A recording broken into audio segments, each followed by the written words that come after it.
the Honorable Minister of Natural Resources, the Honorable Vickram Bharrat.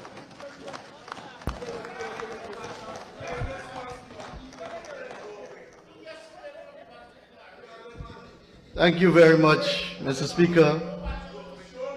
Mr. Speaker, on the 4th of September 2025, the people of this country came out in their large numbers and they voted solidly for the People's Progressive Party Civic for a second term in government, thereby renewing our mandate for another 5 years.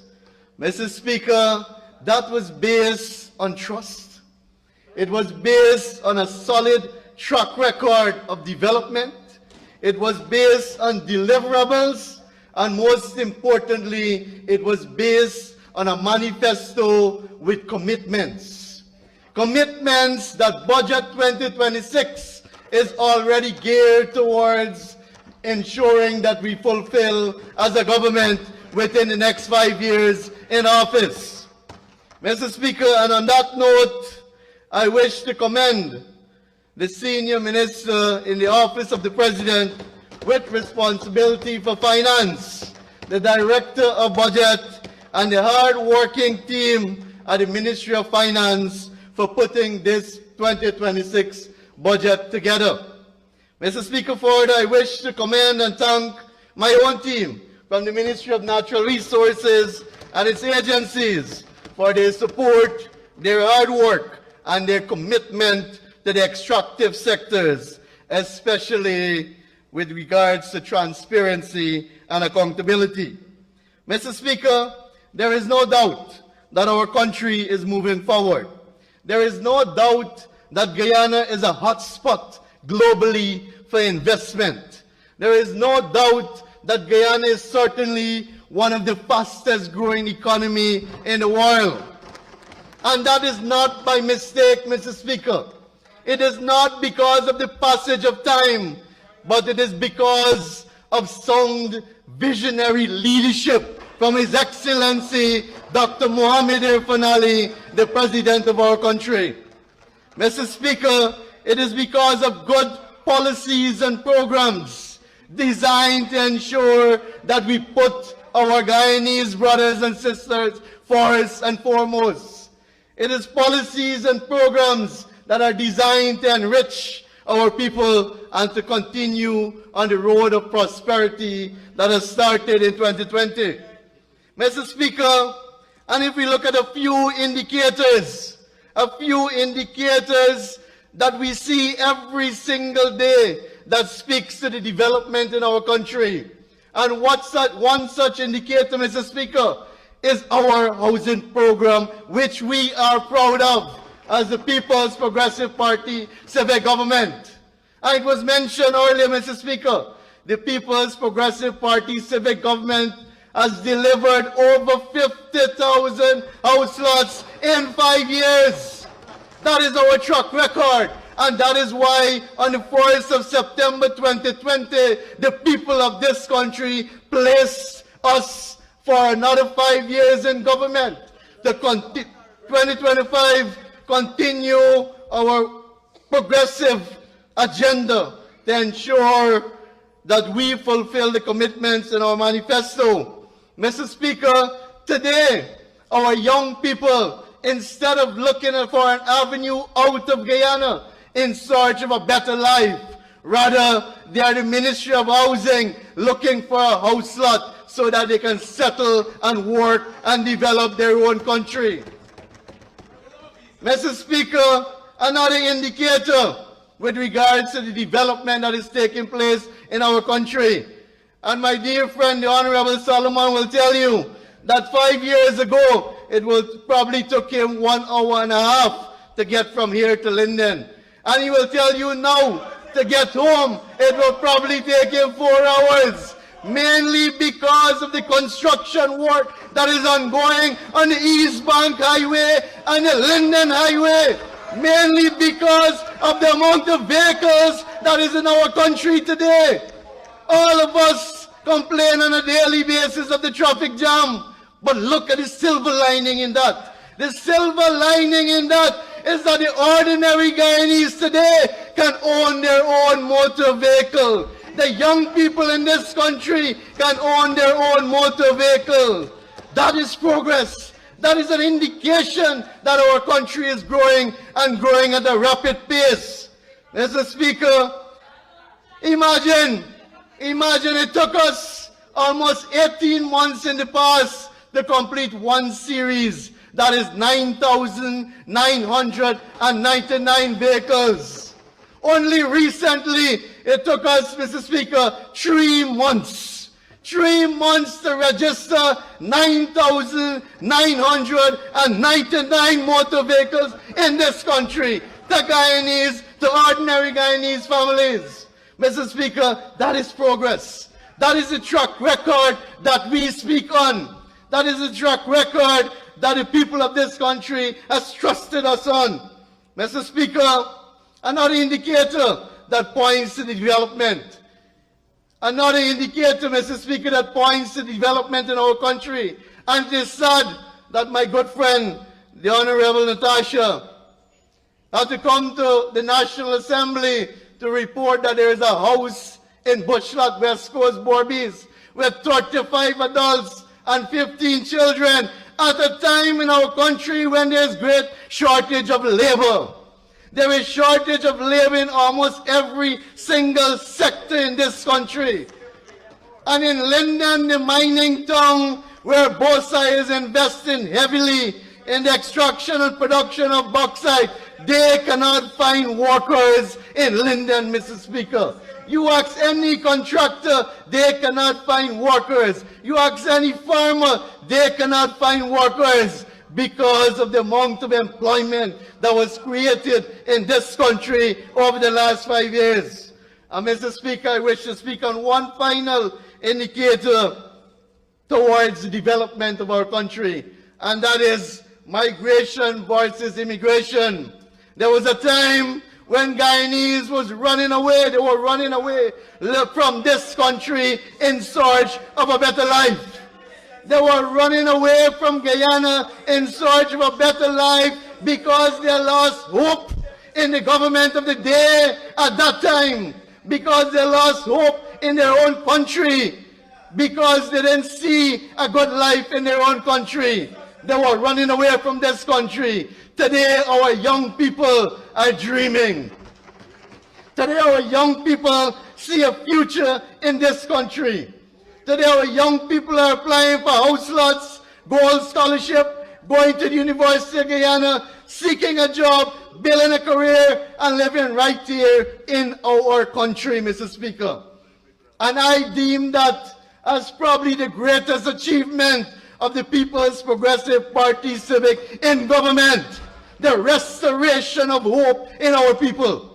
Because many of you would recall that there was a time when people lost hope in this country. And for the young people who are here and who are listening, sometimes we ask ourselves, why are there so many Guyanese outside of Guyana? And we jokingly say sometimes that there are more Guyanese outside of Guyana than in Guyana. Why? Because they lost hope during the PNC dark dictatorship days. Because they fled this country in search of a better life.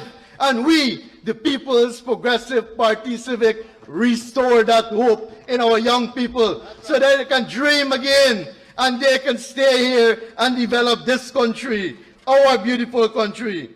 Mr. Speaker, I know a lot have been mentioned about the mining sector. But before I go to the mining sector, I wish to speak on the oil and gas sector, of which I have responsibility. Mr. Speaker, I've heard from, I think it's the Shadow Minister of Natural Resources for wind, and then I read in an article that Honorable Member Solomon is also a Shadow Minister too. So that is the confusion in the opposition, Mr. Speaker. That is the confusion. Regardless regardless, Mr. Speaker, regardless of who is shadow and who is shadowing and who is a shadow, both of them spoke, and they dare not spoke of the oil and gas sector, such an important sector in our country. And oil and gas has propelled the development in our country. Oil and gas has acted as a catalyst for the development in our country. Oil and gas has actually helped expand the other productive sectors in our country, like tourism, like manufacturing, like construction. Oil and gas has been the catalyst for that. And Mr. Speaker, before I speak on the production aspect, I want to speak on the transparency aspect of managing the oil and gas sector. But let me say in this House, Mr. Speaker, that Guyana's oil and gas sector, and as patriots, we should be proud of this. Guyana's oil and gas sector is regarded as one of the best managed oil and gas sector in the world among new oil producing countries. And that is a fact, Mr. Speaker. Every single new oil producing country is looking at Guyana as an example when they're drafting their framework to manage the oil and gas sector. Presently, Guyana is assisting a few of those countries that draft their local content legislation and to put system in place to manage the sector efficiently. And Mr. Speaker, an indicator as to how well or whether an oil and gas sector is managed properly, you can look around in your country and you can be able for yourself to judge whether the benefits are flowing to our people. And I would have highlighted a number of indicators which points to massive development in our country. And that speaks to the management of the oil and gas sector. Mr. Speaker, the same very gentleman, the Honourable Member, Terence Campbell, was part of the Natural Resource Fund Board. He was part of it, so he very well knows of the strict transparency and accountability measures that are in place to monitor oil funds. And Mr. Speaker, that is something that we are very proud of. That's right. Because 1 year after taking government, on December 28, 2021 in this House, we passed the new Natural Resource Fund Bill. Even though the mace disappeared from the House, on that fateful night, this very important bill was passed in this National Assembly. And why is this bill so important, Mr. Speaker? Because there are many oil and gas producing countries in the world that took 20 years to put a sovereign wealth fund in place. They took 10 years to put a sovereign wealth fund in place. And many a times, we like to look at Norway as a model oil and gas country. Norway took over 20 years to put a sovereign wealth fund in place. We did so, Mr. Speaker, after 1 year in government. After 1 year in government, we had a proper Natural Resources Fund Act in place, ensuring that the finance minister is not the one who dictates how funds should flow out of that Natural Resources Fund. But the only way funds can flow from that Natural Resources Fund is that there must be approval from the National Assembly, all of us here. And that is where the oversight comes from, and that is why it is so important that we place that clause into that bill, Mr. Speaker. The finance minister, even though he's so excited here, he can be jailed for 10 years if he doesn't come to the parliament and declare the revenue that flows into the Natural Resources Fund. 10 years in hard labor, and look at the man. He's very brilliant but small in size. Can you imagine 10 years of hard labor for my comrade? And that is where we place accountability. We place accountability on the front runner. Mr. Speaker, now there is a prescribed formula that in every budget we can announce how much is in the Natural Resources Fund, how much will flow into the budget, how much will remain at the ending of December 2026. We have already declared that. The Minister of Finance did that during his presentation. It is as clear as daylight, Mr. Speaker. It is as clear as daylight, Mr. Speaker. Any individual, Guyanese or not, could go online and you can look at the Gazette, where we gazette the oil revenue that flows into the Natural Resource Fund, and you can add down and you will know how much we receive in a given year. That is transparency. That is accountability. That is how you manage an oil and gas sector. Mr. Speaker, further, Guyana recently submitted its 2023 EITI report. It's 2023 EITI report. And we are already working, Mr. Speaker, to complete the 2024 annual report to be submitted on time. But most importantly, Mr. Speaker, this year is when we will do our second validation report. And it is unfortunate that the last validation exercise under the APNU AFC era, Guyana only scored 53 points. 53 points for transparency and accountability by the international body. Mr. Speaker, continuing, we have endeavored as a government that we are going to ensure that we publish all production license issue, that we are going to publish all environmental permit, and you go online and you will find those license, you will find those permits online today. That is transparency and accountability. And unfortunately, my friend, the Honorable Solomon left the house, but I wish to say to him, do your homework, my comrade.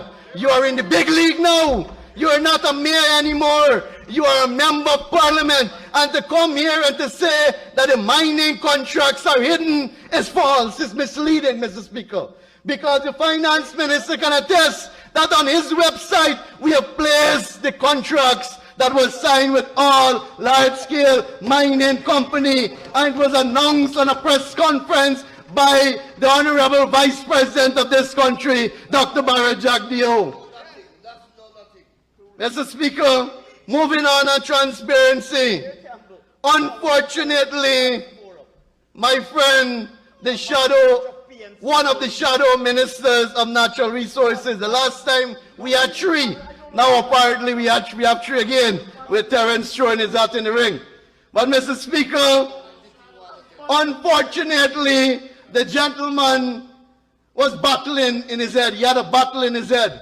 And that battle was between his conscience, between his party's position, and between what AI generated for him. Because he sounds so confused, Mr. Speaker. And then today I see, when questions transparency and accountability in the oil and gas sector, we question production. But Mr. Speaker, maybe the gentleman doesn't know that on every FPSO offshore Guyana, and we have 4 now, soon we will have 5. On every FPSO offshore Guyana, we have a representative from the Ministry of Natural Resources on a full-time basis. We have a representative from the Environmental Protection Agency. We have a representative from the Guyana National Bureau and Standards. We have a representative from the GRA, the Guyana Revenue Authority, overlooking our interests. Overlooking our interests. And the only time there can be an offtake of crude from that FPSO into a tanker is if these individuals are present there. No offtake can be done with GRA or GNBS or EPA or the Ministry of Natural Resources representative. That is transparency and accountability. That is a government working for its people to ensure that is greater oversight over such an important sector that is propelling our economy and bringing the global spotlight upon us. Mr. Speaker, production today is over 900,000 barrels per day. This is unprecedented in the oil and gas history, Mr. Speaker. It is unprecedented to move from discovery in May of 2015 to 920,000 barrels per day 10 years after, just over 10 years after. That is never heard of. Our success rate, Mr. Speaker, at exploration well in deep water is over 80%, unheard of in the oil and gas sector. And this is through prudent management, Mr. Speaker. This is through the good management and, of course, visionary leadership. And I wish to speak on that, Mr. Speaker, because there are many countries in this world with oil and gas. There are many countries where oil has been a curse to some of those countries, while it has been a blessing to others like Guyana. And we don't have to look too far. Our neighbor next door that is claiming 2/3 of our land. That very country holds 300 billion barrels of oil compared to Guyana's 11 billion barrels of oil. 300 billion compared to 11 billion. And Mr. Speaker, the country with 11 billion barrels of oil is one of the fastest growing economy in the world. That is what you call leadership. And that is the leadership that we are receiving from His Excellency President Ali and Vice President Bharrat Jagdeo, who have overall responsibility for the oil and gas sector. It calls for good leadership. And that is what we have, and that is what we promise the people of this country.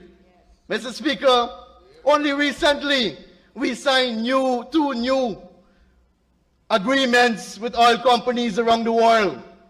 And Mr. Speaker, these two new agreements have earned our country $32 million in signing bonus only.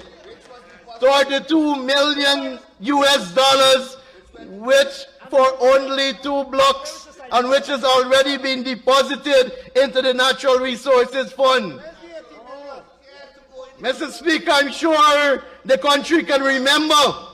The country can remember when the AP and UAFC received 18 million sign-in bonus and hid it from the people of this country for over a year. For over a year. Mr. Speaker, I was fortunate to be in the Parliament. I was in the Parliament when the question was asked of that particular finance minister, and his answer to the people of this country was that he thought it was a gift. He thought that it was a gift. And then another minister of that government said the money is tucked away safely to fight off Venezuela in the International Court. 1.5 years after, Mr. Speaker. And just to draw a comparison, the APNU AFC government at that time, Mr. Speaker, accepted an 18 million sign-in bonus for a block that is over 26,000 square kilometers. When we would have earned 32 million sign-in bonus for 2 blocks less than 4,000 square kilometers. That is management. That is putting the people first. That is looking out for the interests of our people. Mr. Speaker,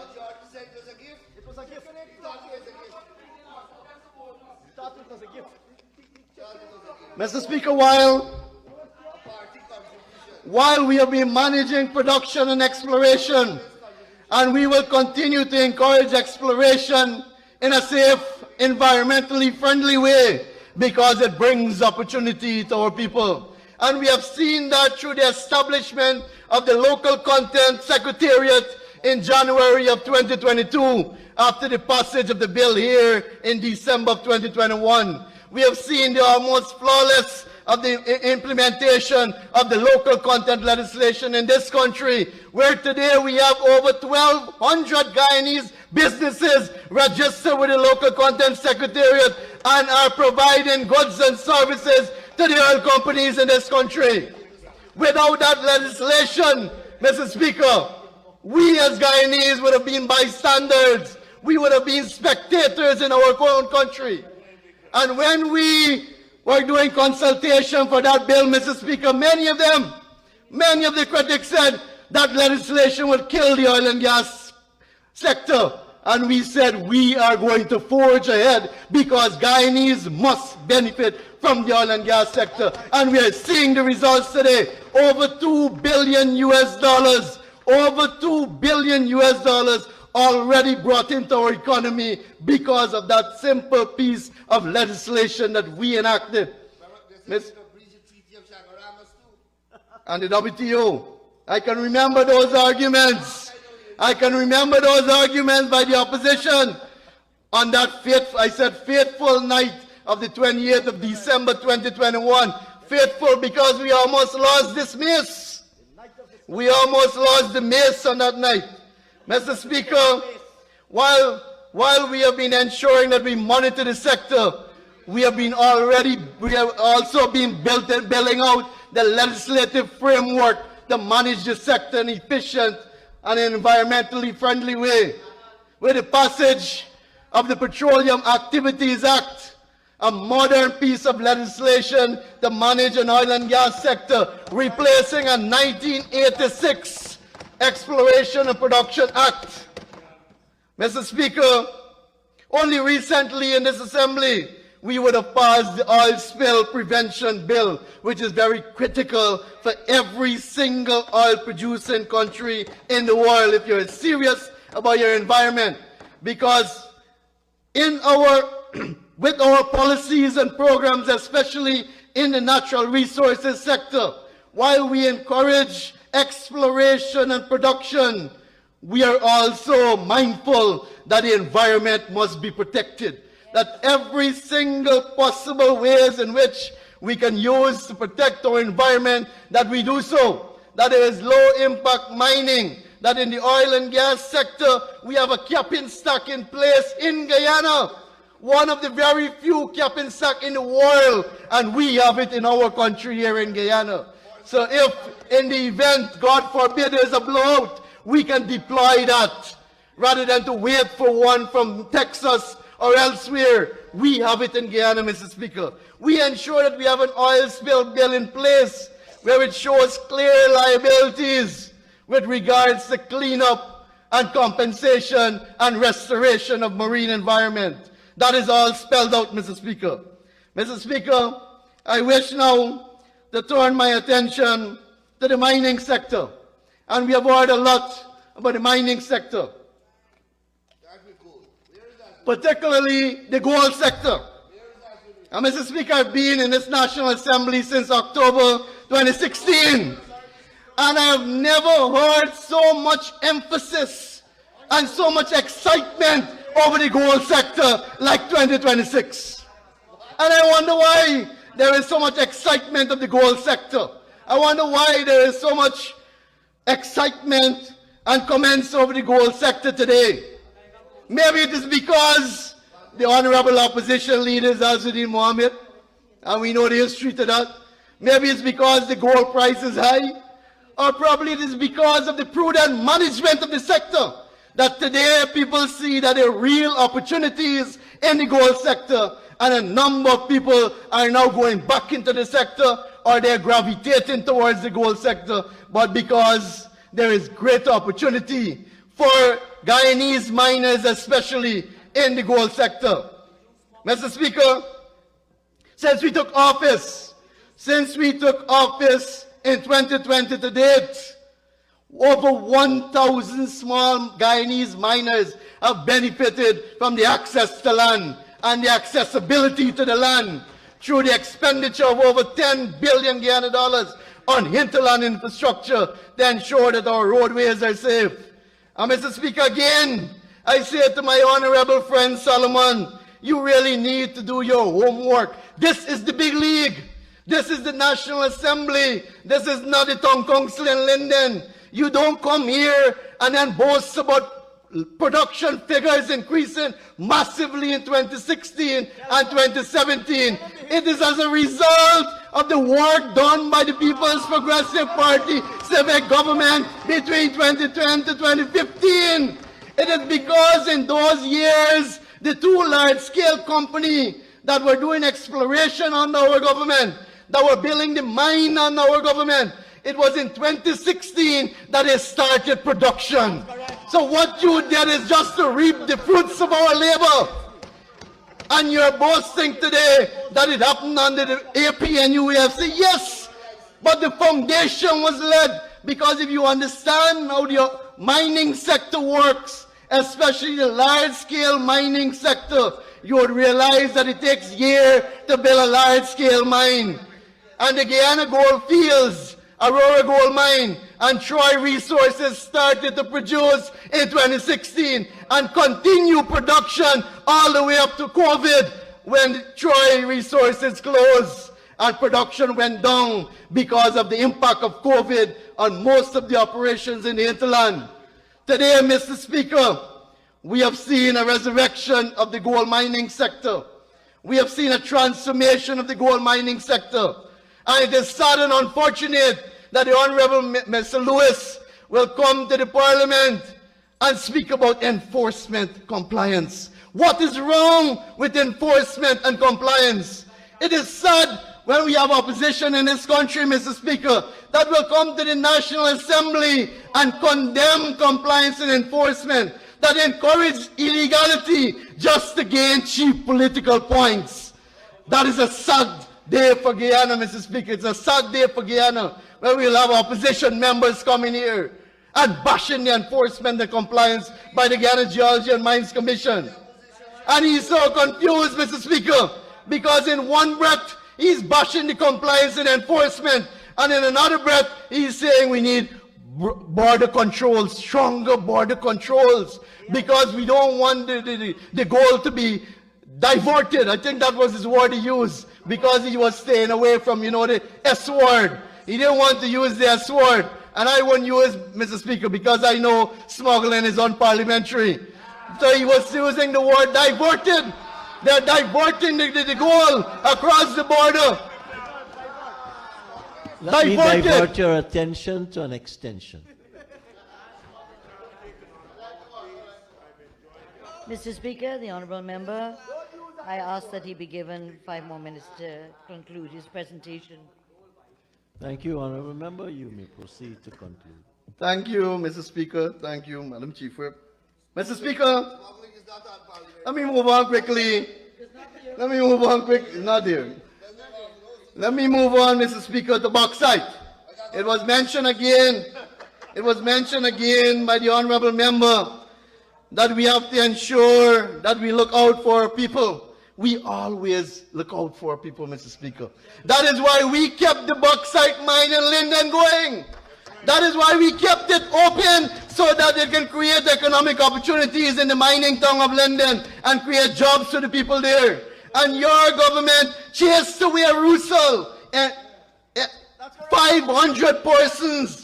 Unfortunately, 500 persons, mostly from the Barbies River, Kokwani, Aichuni, and in New Amsterdam, lost their jobs because of your poor actions. And today, Mr. Speaker,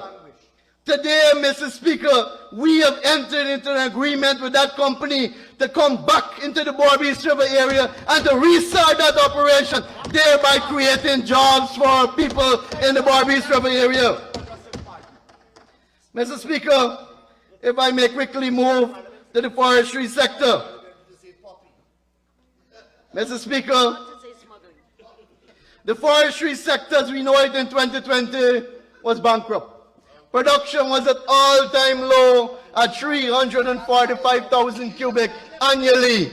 We would have increased that in 2025 by over 150,000 cubic, Mr. Speaker. Today, Mr. Speaker, Guyana is a leader in this world when it comes to forests and forest management. Today we can boast that we have one of the lowest deforestation rates in the world. Today we can boast, Mr. Speaker, that Guyana is one of the greenest countries on earth. We can boast that we have one of the best forest management systems in the world. We can boast that even in our own commitments in the low carbon development strategy, that our deforestation rate is way below that. We can boast that we are one of the only countries in the world that would have signed a jurisdictional carbon credit deal. We can boast as one of the only countries in the world that have earned revenue for legacy credits. We can boast of the only country in the world that today we are certified to sell credits to the airline industry. And that is because of the prudent management of this sector, Mr. Speaker. And we want to assure our indigenous brothers and sisters that you will continue to receive the revenue from the sale of carbon credit for the next 7 years, because it is a 10-year deal that we have with S Corporation. So, Mr. Speaker, I wish to commend Budget 2026 as a masterpiece to ensuring that benefits flow to our people. And that is why the team was carefully crafted, putting people first. Putting people first.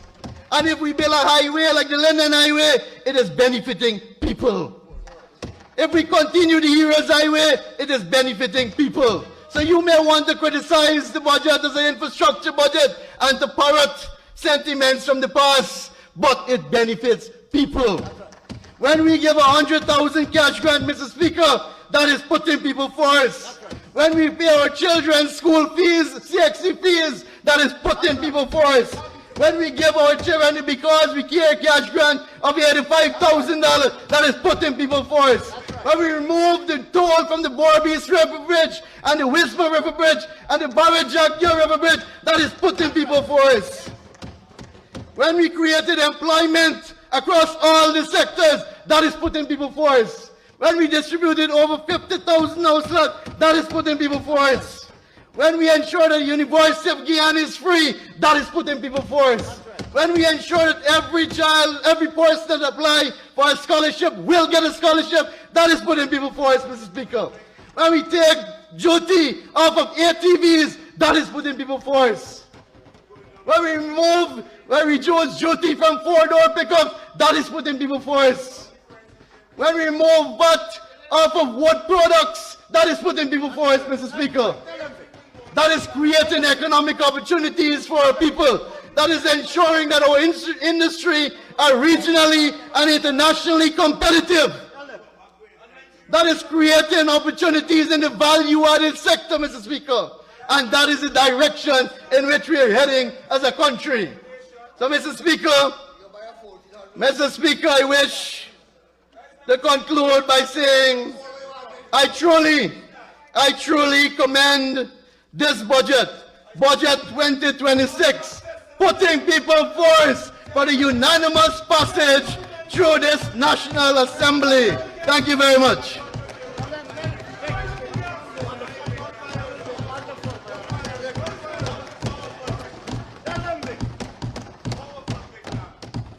Thank you very much, Honorable Member.